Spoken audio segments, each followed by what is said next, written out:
બગદાણા વિવાદમાં સૌથી મોટો ખુલાસો કેમ કે મિત્રો જયરાજ આહિરને જેલની અંદરથી બહાર કાઢવામાં આવ્યા છે। માયાભાઈ આહિર જે 2 દિવસની વાત કરી રહ્યા હતા તેમાં જયરાજ આહિર અત્યારે જેલની બહાર આવી રહ્યા છે। તો મિત્રો બગદાણા વિવાદને લઈને અત્યારે સૌથી મોટા સમાચાર સામે આવ્યા છે, જેમાં મિત્રો જયરાજ આહિરને જેલની અંદરથી જામીન મંજૂર થઈ ગયા છે। કેમ કે મિત્રો જે નવનીતભાઈ વાત કરી રહ્યા હતા કે જયરાજ આહિરને જેલની અંદર જ રહેવામાં આવશે, કેમ કે હું જામીન તેમના મંજૂર કરવામાં નહીં આવે।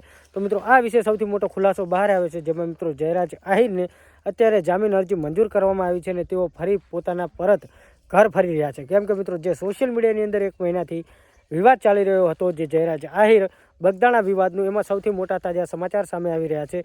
તો મિત્રો માયાભાઈ આહિર જે બોલી રહ્યા હતા 2 દિવસની અંદર બહાર આવશે, એ ખરેખર સાચું થયું છે। કેમ કે મિત્રો અત્યારે જયરાજ આહિરને જામીન અરજી મળી ગઈ છે અને જામીન અરજી બાદ તેઓ અત્યારે ઘર જઈ રહ્યા છે। કેમ કે મિત્રો નવનીતભાઈએ જયરાજ આહિરની જામીન અરજી ઉપર પણ ઘણો બધો વિરોધ ઉઠાવ્યો હતો અને ગયા હતા કોર્ટ કચેરીએ, પણ અત્યારે ફરી એકવાર જયરાજ આહિર આઝાદ જિંદગી જીવી શકશે। કેમ કે મિત્રો તેમના કોર્ટના જે જેલની અંદર હતા તેમાં કોર્ટમાં જામીન અરજી મૂકી હતી, જે જામીન અરજી સ્વીકારવામાં આવી છે। તો મિત્રો તમને વિડીયો બતાવવાના છે કે અત્યારે જયરાજ આહિર જેલની અંદરથી બહાર આવતા જ સીધા ક્યાં પહોંચ્યા છે અને મિત્રો નવનીતભાઈ પણ શું કહે છે, જે તેમની જામીન અરજી તેઓ ના પાડતા હતા કે જામીન અરજી સ્વીકારવામાં આવશે નહીં, એમના ઉપર અમે આગળ કાર્યવાહી કરશું, હાઈકોર્ટની અંદર જશું। પણ મિત્રો અત્યારે ખરેખર જયરાજ આહિરે જે આખી ઘટનાને અંજામ આપ્યો હતો ત્યારબાદ પણ તેમની જામીન અરજી સ્વીકારવામાં આવી છે અને મિત્રો અત્યારે જેલની બહાર આવતા તમને જે વિડીયો બતાવવાનો છે, વિડીયો જોજો મિત્રો। ખરેખર માયાભાઈ આહિર જે છેલ્લા 28 દિવસથી ચૂપ હતા અને જે જામીન અરજીના મુદ્દે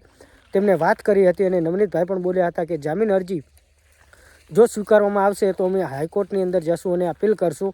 પણ મિત્રો જો જયરાજ આહિરને જામીન મળી ગઈ છે તો શું ખરેખર હવે નવનીતભાઈ હાઈકોર્ટની અંદર જશે? કેમ કે મિત્રો જે ના પાડતા હતા, જે વાત ચાલી રહી હતી જામીન અરજી કેન્સલ કરાવવા માટેની, એમાં પણ સૌથી મોટા અત્યારે સમાચાર બહાર આવી રહ્યા છે।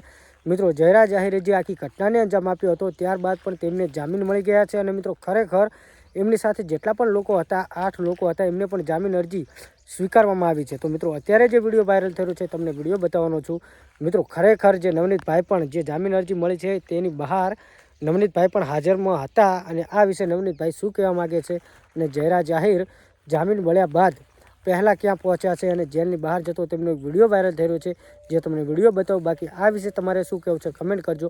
કેમ કે જે આટલી ઘટનાને અંજામ આપ્યો અને આટલા સમય બાદ તેમને ન્યાય મળ્યો અને ત્યારબાદ જયરાજ આહિરને જામીન મળી ગયા છે, તો આ વિશે તમારે શું કહેવું છે?